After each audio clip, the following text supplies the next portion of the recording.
चल ही रोडवा पर भटकौ है मनवा मोर।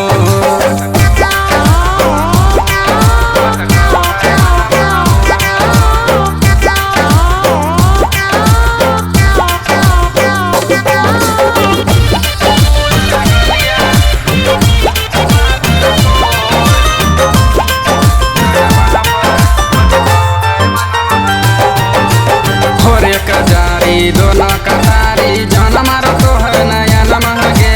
छुए में खुआ मैदा के बुआ लगा हो तो हर बदन महगे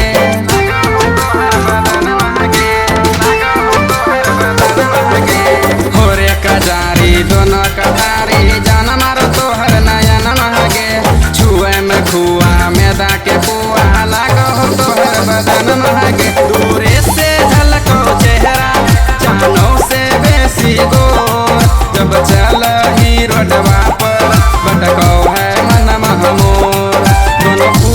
फूलल गलिया दोनों पातर पातर फोर जब चल ही रोडवा पर भटकौ है मनवा मोर।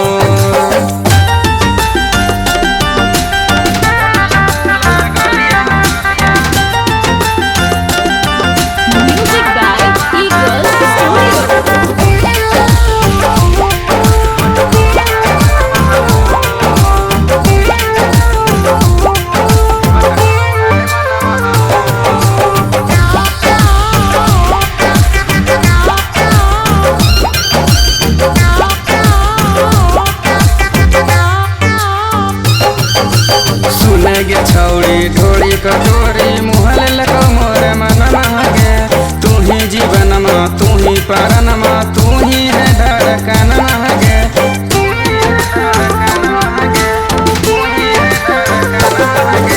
सुने गे छौड़ी ढोड़ी कटोरी मुहल लको मोर मन महगे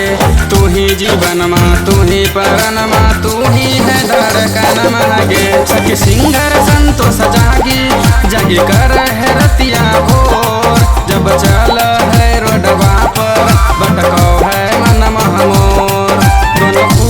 फूलल गलिया दोनों पातर पातर फोर जब चल ही रोडवा पर भटकौ